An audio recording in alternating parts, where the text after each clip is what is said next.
Hello, everybody. Aquí estamos con la segunda confesión de Londres. Hoy queremos, si Dios permite, acabar capítulo 14. Estamos estudiando la cuestión de la fe salvadora. Nos toca el último párrafo de este capítulo 14.3 y espero que todo el párrafo quede bien explicado hoy.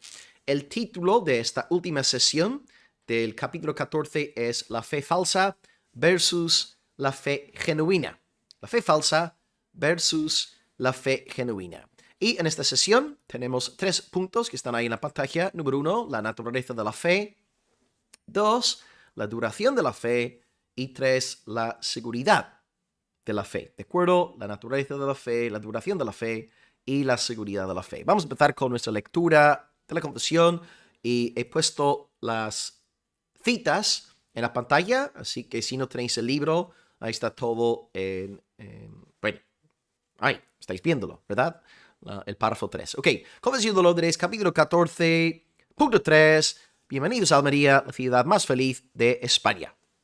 Y no lo estoy inventando, eso está comprobado con estadísticas, encuestas, etc. Muy bien.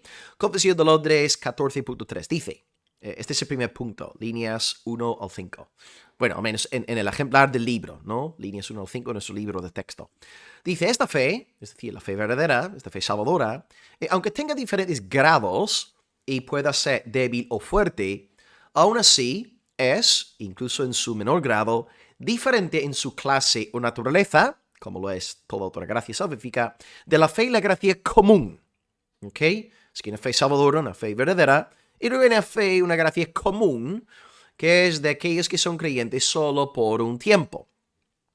Por tanto, hay una diferencia cualitativa entre la fe verdadera, la fe genuina, y la fe temporal, la fe transitoria, la fe pasajera.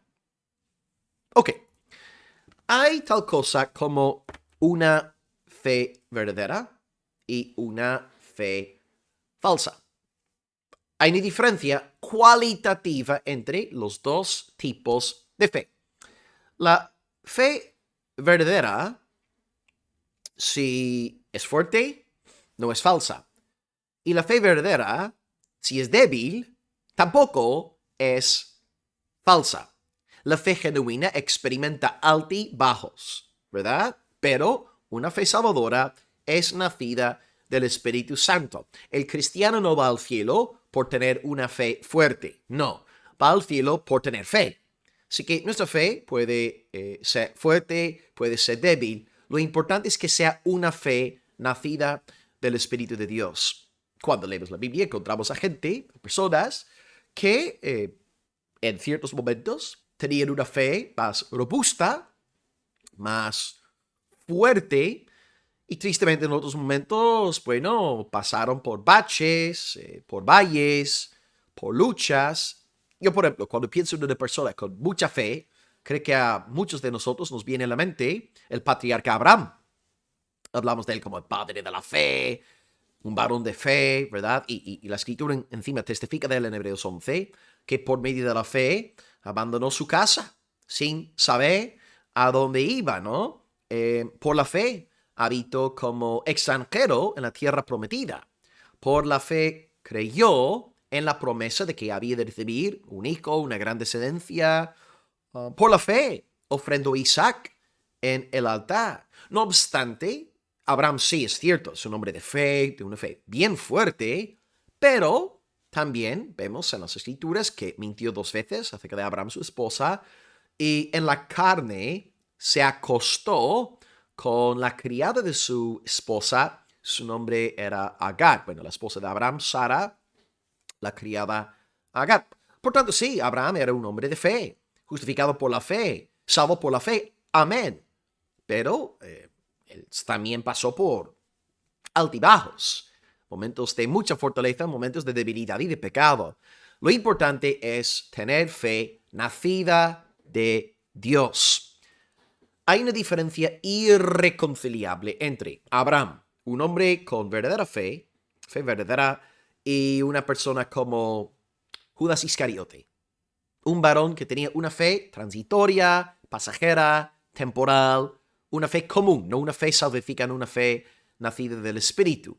Por ejemplo, Judas Iscariote, hasta cierto punto, apreció a Jesús, siguió a Jesús, pero ¿qué pasa? Él siempre interpretaba a Jesús a la luz de sus propias convicciones materialistas. Él quería ver en Jesús un Mesías vencedor, sociopolítico, y cuando Judas Iscariote se dio cuenta de que Jesús no tenía ni la más mínima intención de derramar sangre romana, pues él buscó la forma de entregar a su maestro, ¿verdad?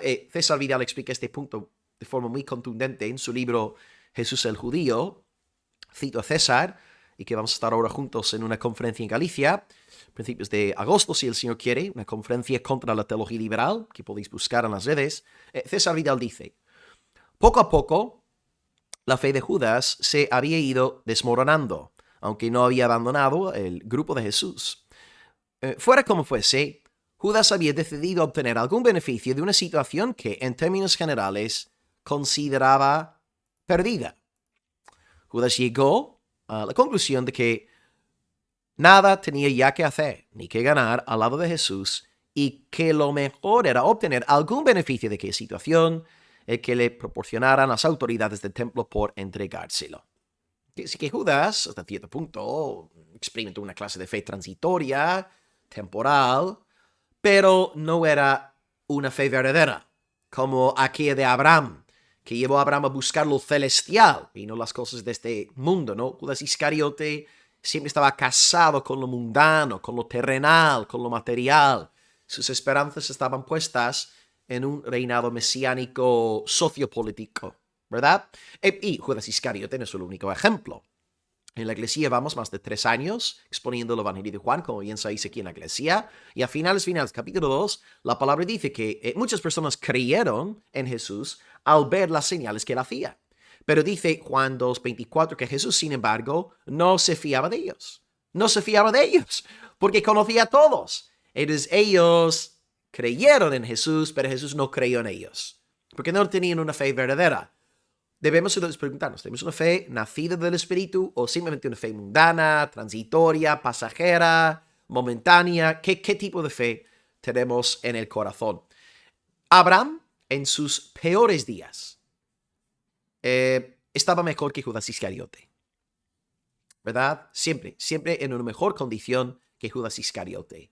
La verdadera fe es del Espíritu Santo, es de Dios, prevalece, persevera y gloria a Dios, ¿no? Es el medio a través del cual Dios nos salva. La verdadera fe es cristocéntrica. Ama a Jesús, se deleita en él. Pues hasta aquí el primer punto de la clase. Hemos visto el tema de la naturaleza de la fe. La verdadera fe es nacida del Espíritu, cristocéntrica, no mundana, transitoria, temporal. Y número 2, ahora la duración de la fe. La duración de la fe. Segundo punto, la duración de la fe. Ahora vamos a leer líneas 5 al 7 y que están ahí también en la pantalla. Ay, no, ese es el tercer punto. La segunda, ahí está, muy bien. Ok, por lo tanto, líneas 5 al 7. Por lo tanto, aunque puede ser asaltada, es decir, la fe verdadera, aunque puede ser asaltada, y en efecto es asaltada y debilitada muchas veces, ya vimos a Abraham, ¿no? Que él pasó por momentos de debilidad, de pecado. Aún así, aleluya, obtiene la victoria. La verdadera fe obtiene la victoria. Sí, pruebas, amén. Pero la victoria, la verdadera fe persevera hasta obtener la victoria. Gloria a Dios.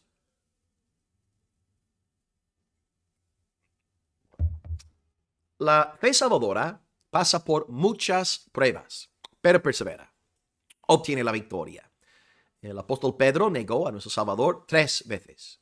Sin embargo, fue restaurado y entregó su vida como un héroe de la fe, siendo martirizado en los días de Nerón. Aquel pescador obtuvo la victoria.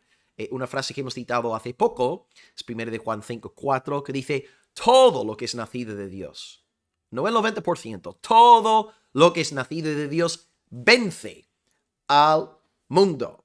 Y esta es la victoria que ha vencido al mundo, nuestra fe.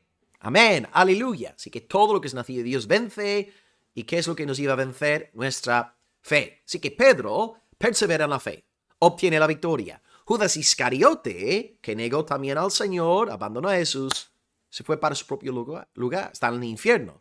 ¿Cuál es la diferencia? Porque Pedro persevera, mientras que Judas Iscariote acaba en un lugar de tormento. Pues por la fe, la verdadera fe, la fe verdadera. Pedro había nacido de nuevo, el Espíritu le había dado fe. La ilustración clásica de este principio que estamos ahora enseñando es la parábola que todos conocéis, la parábola del sembrador. Yo creo que la única parábola más famosa que la del sembrador es aquella del hijo pródigo, ¿no? Pero la parábola del sembrador, ¿quién no conoce la parábola del sembrador? Sabéis muy bien, la semilla es sembrada, pero solamente un tipo de tierra persevera hasta el fin. El primer tipo de tierra es la tierra que está junto al camino. Vinieron las aves y devoraron la semilla. El segundo tipo es la tierra de poca profundidad. Entonces, sí, brota ahí una plantita, pero al salir el sol se marchita la planta.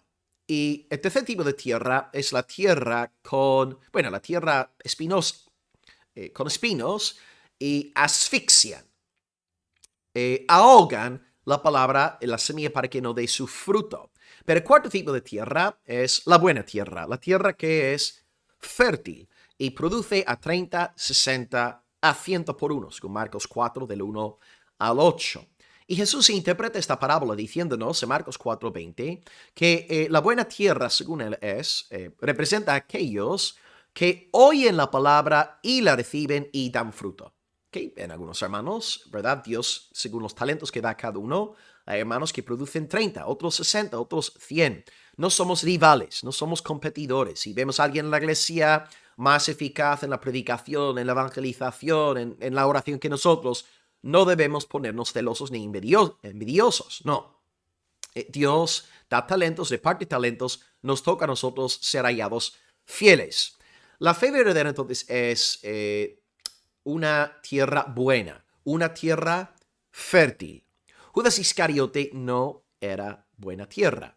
No había puesto su fe en las promesas espirituales del Señor Jesús. Él inventó un Jesús según sus propios antojos y sus propios caprichos, ¿no? Hay muchas personas hoy día que crean a un nuevo Jesús. En la última semana he visto un vídeo de un pastor en Colombia, de la iglesia metodista, John Botti es su nombre, y él está ahora defendiendo el estilo de vida LGTBQ+, en el nombre de Jesús de Nazaret y en el nombre del amor del Dios trinitario. ¿Ves? Él ha inventado a un Jesús falso. Pero la fe cree en el Jesús de la Biblia, en el Jesús verdadero. La fe acepta la doctrina de Jesús y se entrega, se subordina al Señor con gran alegría. Y esta fe pasará por pruebas, sí, pasará por pruebas, desde luego. Si hay algo que la Biblia repite una y otra vez, es que, bueno, Dios es glorioso y nosotros vamos a sufrir si vivimos para la gloria de Dios en este mundo. Y hay tantos textos al respecto. Por ejemplo, Pedro, tengo aquí una cita de él, 1 Pedro 1:7 habla de nuestra fe, para que sometida a prueba vuestra fe, mucho más preciosa que el oro, el cual, aunque perecedero, se prueba con fuego, sea hallada, que nuestra fe sea hallada en alabanza, gloria y honra cuando sea manifestado Cristo. Pero es antes de aquel día, antes de obtener la victoria, hay pruebas. Pruebas. La fe y las pruebas están unidas en santo matrimonio. Yo la fe le tomo a usted la prueba como mi legítimo cónyuge, ¿no? Es la idea. La fe y las pruebas están casadas. También Santiago nos dice algo bien parecido en su epístola, el hermano del Señor Jesús, Santiago 1 del 2 a 3. Hermanos míos, tened por sumo gozo cuando os halléis en diversas pruebas, sabiendo que la prueba de vuestra fe produce paciencia. No dice, si os halláis en diversas pruebas, sacad los Kleenex, llorad, tocad al violín. No. Tened por sumo gozo, ser probado por el Señor. Es que tenéis a Pedro, tenéis a Santiago, Pablo, bueno, su vida era una vida de gran sufrimiento. Romanos 5, 3 al 4 dice Pablo, nos gloriamos en las tribulaciones. Tú dices esto a una persona no creyente, se parte de la risa. Dice que estás loco, estás mal de la cabeza. Pablo dice, nos gloriamos en las tribulaciones sabiendo que la tribulación produce paciencia. La paciencia prueba, esto por cierto significa un carácter probado, ok, prueba, algunas versiones ponen ahí un carácter probado, a veces nos resulta rara la palabra y prueba, ¿no? La paciencia produce un carácter aprobado y luego ese carácter probado da lugar a esperanza. Interesantemente, este término aquí, tribulaciones, Warren Wiersbe, en su comentario al Nuevo Testamento, comenta de que un tribulum, la palabra tribulación se deriva de tribulum, un tribulum romano que podéis buscar en Google, era una especie de un pedazo pesado de madera, estáis leyendo la cita, ¿verdad? Con clavos que se usaba para trillar el grano. Se pasaba encima del grano y separaba el trigo del tamo. Cuando pasamos pues por tribulaciones y dependemos de la gracia de Dios, las pruebas solamente nos purifican y nos ayudan a sacar la basura de nuestras vidas. Gloria a Dios. Amén. Así que las pruebas, sí, vienen. Porque la fe y las pruebas están casadas. Es así, no se pueden separar. Pero gloria a Dios, la fe obtiene la victoria. La fe obtiene la victoria. Es con Pedro. Alabaremos al Señor. Nuestra fe se hallará en alabanza, gloria y honra. Amén. Santiago dice que esta fe que está siendo probada nos llevará a ser pacientes. Y según Pablo, esta fe que está siendo probada produce paciencia, un carácter aprobado delante de Dios y nos llena de esperanza. Así que, aleluya, la fe obtiene la victoria, la verdadera fe. Aquel que esté en una fe falsa, al pasar por las tribulaciones, maldice a Dios, se aparte de Dios. Pero aquel que tiene fe verdadera pasa por las pruebas glorificando al Señor. Es la ilustración que se utiliza en la iglesia. Aquí tengo té negro. Bueno, tenía té negro y está acabado, ¿no? Bueno, me queda una gotita más. Ahora sí, ya veis, no hay nada, ¿verdad? No hay nada. Bueno, un poquito más. Si yo quiero saber, enterarme de qué hay en el bolsito de té, el bolsito, la bolsita, bolsito de té, ¿no? Creo que es bolsito. Bueno, ¿me entendéis, no? El bolsito de té que metemos dentro de del agua hirviendo, pues todo lo que tengo que hacer es meter el bolsito dentro del agua hirviendo, ¿no? Y el agua hirviendo demuestra lo que hay dentro de cada bolso. Si es cada bolsita. Bolsita. Mira, lo siento, voy a buscar un segundito cómo se dice esto. Si es bolso de té o bolsa de té. Lo siento, hermanos, es que ese es el tema. Cuando uno es extranjero, hay palabras así que... Hay términos que me cuesta diferenciar entre bolsa y bolsa. Bolsito de té o bolso de té. Bolsito de té, bolso de té. Ah, bolsas de té. Ok, bolsas de té. Bolsitas de té. Bueno, entonces si yo quiero enterarme de qué hay dentro de la bolsita de té, debo yo meter la bolsita en agua hirviendo, ¿no? Agua que está hirviendo. Y es lo que pasa. ¿Cómo puedo saber si tengo fe verdadera o fe falsa? Pues Dios me mete en agua hirviendo. Si salgo de la prueba maldiciendo a Dios, apartándome de Él, diciendo que la iglesia es un sitio lleno de hipócritas, no quiero saber nada más de la iglesia, no tengo fe verdadera. Pero si yo salgo de la prueba quebrantado, humillado, glorificando a Dios, diciendo Dios dio, Dios quitó, bendito sea el nombre del Señor, yo tengo fe verdadera. La fe persevera en las pruebas, la fe obtiene la victoria. Amén. Y ahora, punto número 3. Hemos hablado en primer lugar de la naturaleza de la fe. 2, la duración de la fe, que persevera hasta el fin obteniendo la victoria. Y ahora 3, la seguridad de la fe. Y aquí quisiera animaros a todos, ¿no? En cuanto a la búsqueda de la seguridad de la salvación. Dice aquí la Confesión, líneas 7 al 9. La verdadera fe, entonces, crece en muchos, no dice en todos, pero crece en muchos, hasta alcanzar una plena seguridad. Así que la verdadera fe crece en muchos de los hijos de Dios, no en todos, pero en muchos de los hijos de Dios.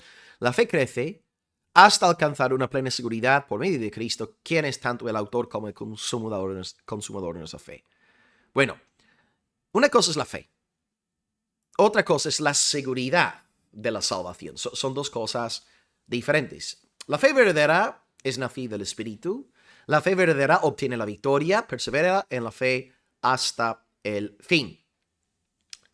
Y esta fe también la recibimos para nosotros alcanzar la plena seguridad de la salvación. O sea, Dios no solamente quiere que tú te creas salvo, Él quiere que tú sepas que eres salvo, que irás al cielo. Él quiere que tú tengas esa seguridad completa.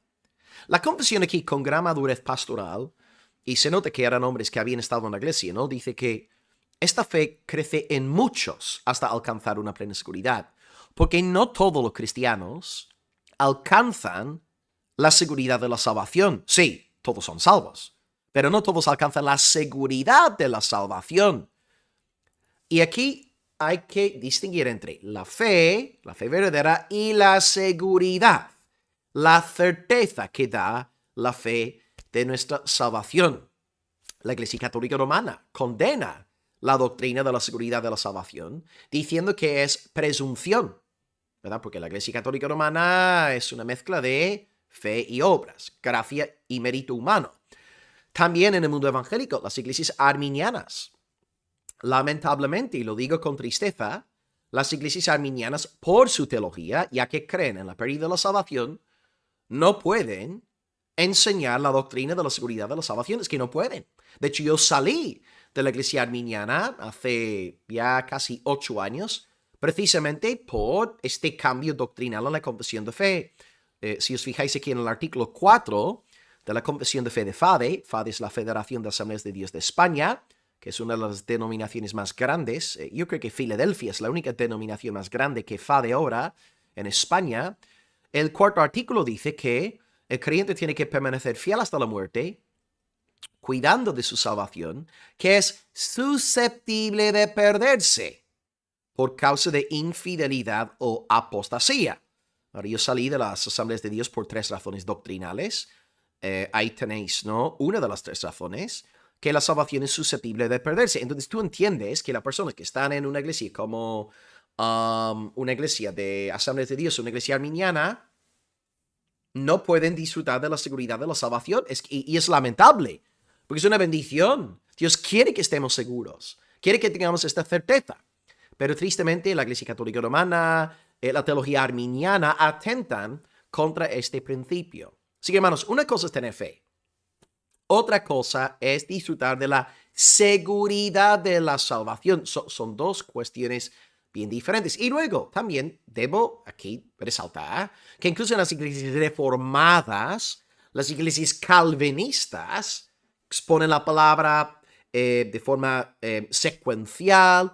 Estas iglesias, e incluso dentro de esas iglesias, pueden haber feligreses sin la seguridad de la salvación por diferentes cuestiones. Tú, para ir al cielo, necesitas tener fe. No necesitas tener la seguridad de tu salvación. Pero sí es bonito y vas a disfrutar mucho más de tu vida cristiana si obtienes la plena seguridad de tu salvación. Hay un libro que os recomendé en el capítulo sobre la santificación.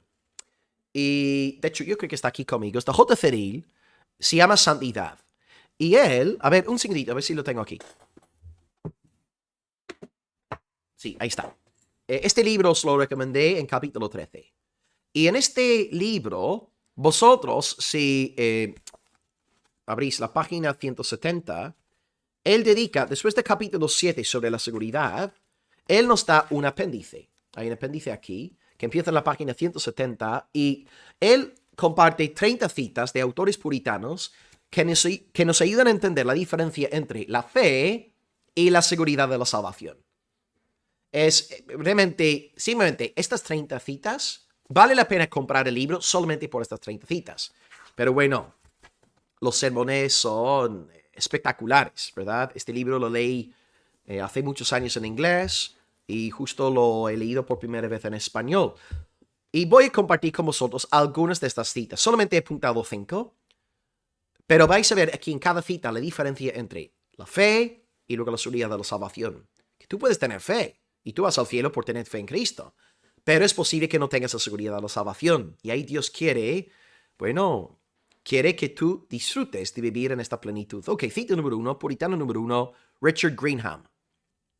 Dice Richard: no todos los hijos de Dios la tienen. En el contexto está hablando de la certidumbre de nuestra salvación, ¿no? No todos los hijos de Dios tienen la certeza de la salvación. Ahora, son hijos de Dios. Son hijos de Dios, pero no tienen la seguridad de la salvación. Sí, son salvos, pero no tienen la seguridad. Una cosa es el árbol, otra es el fruto. Una cosa es la fe, otra es su fruto. Y ese remanente de los escogidos que siente la falta de esta fe, de cualquier manera, la tienen. No hace falta tú tener la seguridad de la salvación para ir al cielo. Hace falta tener fe en Cristo. Pero tristemente hay creyentes, hay un remanente entre los escogidos que siente la falta de esta fe. Entonces, nuestros hermanos arminianos, que han sido escogidos por la gracia soberana de Dios, tristemente no disfrutan de esta plenitud de la fe. Por razones doctrinales, es lamentable. Y yo quisiera que todos los arminianos disfrutasen de esta bella experiencia de tener la seguridad de la salvación. Texto número 2, esta vez Richard Sibbes, él sí que es bastante más, uno de los puritanos más conocidos. Usted leí una biografía sobre él este año, escrita por Mark Dever, de 9 marcas. Dice Richard Sibbes: algunos piensan que no tienen nada de fe, porque no tienen una seguridad certera. Pero aún el fuego más endeble que pueda haber tendrá humo. Qué bonito, ¿no? Aún el fuego más endeble que pueda haber tendrá humo. Ahí está la verdad de nuevo, ¿no? La fe nos lleva al cielo, no la seguridad de la salvación. John Ball: una cosa es tener algo con seguridad, otra es saber con seguridad que la tenemos. Buscamos muchas cosas que ya tenemos en las manos. De hecho, hubo un momento en mi vida cuando yo estaba buscando las gafas. Estaba buscando mis lentes sin darme cuenta de que las llevaba puestas, ¿no? Vamos, los pelirrojos, estamos mal a la cabeza. Buscamos muchas cosas que ya tenemos en las manos y tenemos muchas cosas que queremos haber perdido. Del mismo modo, un creyente puede tener una fe segura, aunque no siempre sepa que la tiene. La fe es necesaria para la salvación, pero una seguridad plena de que cree no es indispensable. Más de lo mismo. Cuarta cita, William Bridge: aunque su gracia, querido hermano, sea la más débil, si es auténtica, usted tiene una porción tan grande en la justicia de Cristo como la de un cristiano fuerte. ¡Aleluya! ¡Qué bonita! Mira, esta frase te la tienes que repetir en tus momentos de debilidad, tiene tanto de la justicia de Cristo imputada a usted como cualquier otro. Amén. Amén. Y Samuel Bolton, cita número 5. Samuel Bolton: la fe más débil tiene comunión con los méritos y la sangre de Cristo, al igual que la más fuerte. La fe más débil une al alma con Cristo. La fe más débil cuenta con la misma medida del amor de Dios que la más fuerte.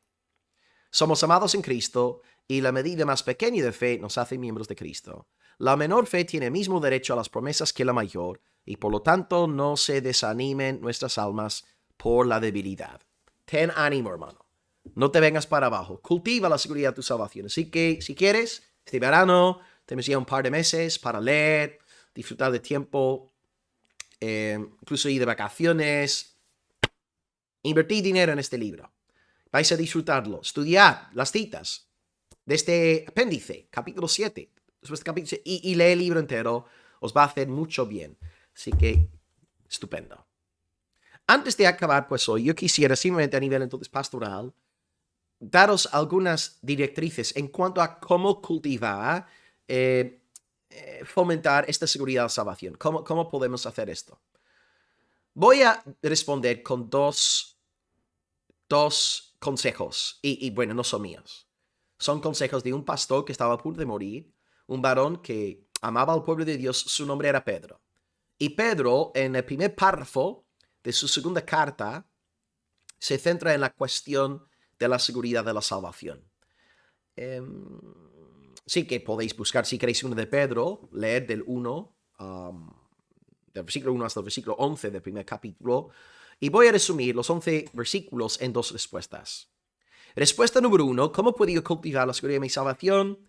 Versículos 1 al 4, 2 de Pedro 1, acuérdate de todo lo que Dios te ha dado por su gracia. Acuérdate siempre de la gracia salvadora de Dios en tu vida. Si tú lees 2 de Pedro 1, del 1 al 4, verás una lista de cosas que Dios te ha dado. Él te da fe, gracia, paz, conocimiento salvador de Él, conocimiento salvador de su Hijo, te da vida, piedad y te da preciosas y grandísimas promesas. Entonces, vas meditando en todo esto. Reflexionas, meditas en estas cosas nombradas por el Espíritu Santo, 2 de Pedro 1, 1 al 4. ¡Wow! y empiezas a entonar alabanzas. Tu corazón prorrumpe en adoración. Empiezas a cantar cuán grande eres tú, Señor. Gracias, gracias, Señor. Y luego, Pedro, respuesta número 2. Para cultivar la seguridad de tu salvación, medita mucho en Cristo. Medita mucho en Cristo. La gente que no tiene la seguridad de la salvación tiende a, o uno, no pensar mucho, o número 2, pensar demasiado en sí mismos y no pensar lo suficiente en Cristo, en su suficiencia. Y ahora, respuesta número 2 de Pedro. Si quieres tener la seguridad de tu salvación, ahora versículos 5 al 9, 2 Pedro 1, tienes que ser un cristiano diligente, activo, fructuoso.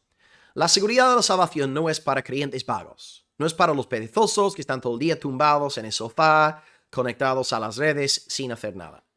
Dios bendice a los diligentes. Esto es cierto en el mundo físico y es cierto en el mundo espiritual. Y podéis leer de una lista de cosas que tenemos que estar constantemente cultivando para la gloria de Dios. Leed la lista, 2 de Pedro 1, del 5 al 9. Tenemos que crecer en virtud, conocimiento, dominio propio, paciencia, piedad, afecto fraternal y amor. Y si nosotros entonces hacemos estas dos cosas, es decir, si pensamos constantemente lo que Dios nos ha dado por gracia, y si somos cristianos aplicados, diligentes, activos, esforzados, no vagos, pues se cumplirá en nosotros 1 de Pedro 1:11. De esta manera, Pedro está concluyendo la sección que nos ha dado estos dos consejos, ¿no? Meditar mucho en el Evangelio, esforzaos por ser cristianos activos. De esta manera, ¿verdad? O sea, meditando en el Evangelio, viviendo para la gloria de Dios, os será otorgada amplia y generosa entrada en el reino de nuestro Señor y Salvador Jesucristo. Pedro aquí habla de una amplia, generosa entrada. Es alguien que está disfrutando de seguridad. Un creyente que se está gozando en el Señor, con la certeza de que será recibido en el reino de Dios. Entonces, a modo de aplicación hoy, para acabar capítulo 14, me gustaría hacerte un par de preguntas. La primera pregunta es, ¿estás confiando únicamente en la justicia de Jesús? ¿Es Él tu todo? ¿Te predicas a ti mismo diariamente el Evangelio? ¿Estás orando a Dios el Padre a lo largo del día? Gracias por tu Hijo, gracias por la sangre que me limpia de todo pecado, gracias por la resurrección que me concede la vida eterna, gracias porque Cristo ha de volver a por mí. ¿Estás constantemente repitiendo estas verdades en tu vida? ¿Proclamando la gracia salvadora de Dios?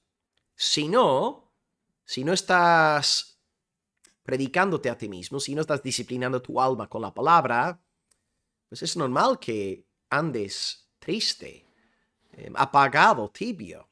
Y luego la segunda pregunta es, ¿estás siendo tú un cristiano diligente?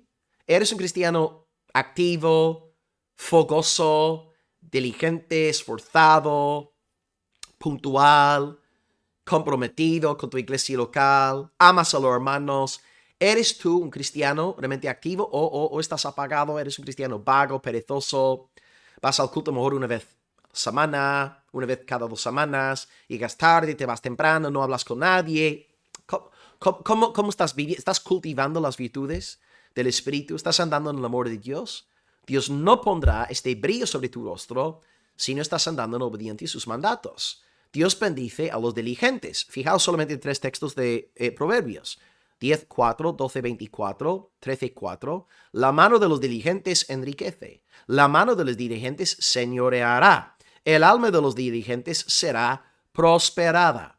Dios quiere verte diligente, activo, entregado, obediente, gozándote del gran privilegio de dedicar tu vida a la búsqueda de la gloria de Dios. Es que, hermano, para tú poder tener una fe fuerte, robusta, para tú alcanzar esta seguridad plena, uno, predícate mucho el Evangelio. Cristo es todo suficiente. Pero no solamente debes predicarte el Evangelio, esfuérzate por ser un cristiano diligente, activo, obediente, ama a los hermanos en la fe, estate con tu iglesia, sirve a los santos. Y de esta manera Dios te dará por su buena voluntad esta seguridad plena. Es que hoy, amados, hemos visto 3 puntos en esta sesión. Hablamos de la naturaleza de la fe, que es del espíritu, cristocéntrica, no mundana terrenal, como la de Judas Iscariote. 2, vimos la duración de la fe. La verdadera fe persevera en las pruebas y podemos conocer el contenido de nuestra fe cuando Dios nos mete en agua hirviendo, ¿verdad? Y finalmente, número 3, la seguridad de la fe. Una cosa es tener fe salvadora en Cristo, otra cosa es tener la seguridad de la salvación. Y ahora Dios quiere que todos tengamos la certeza de la fe, pero hace falta que nosotros nos prediquemos el Evangelio diariamente y que seamos cristianos entregados, fogosos, activos, diligentes, etc. Amén. Pues gracias por haberme acompañado. Cuando volvamos, estaremos entrando en capítulo 15, enfocándonos en la cuestión del arrepentimiento. Una palabra casi una palabrota hoy en las iglesias. Hoy se predica de todo menos el arrepentimiento, pero si Dios quiere, cuando regresemos, estaremos abordando la cuestión del arrepentimiento que Dios nos da. Amén. Gracias por todo. Tenéis las preguntas por debajo del vídeo, como siempre. Abrazos, bendiciones. Considerad también la posibilidad de estudiar esta confesión con vuestras iglesias locales, y si queréis podéis usar todos estos vídeos de forma completamente gratuita. Hay iglesias en España, en América Latina, que están usando estos vídeos para fomentar principios de sana doctrina en sus asambleas locales. Así que ánimo, adelante, bendiciones y abrazos, y acabamos diciendo como siempre, Soli Deo Gloria. Hasta luego.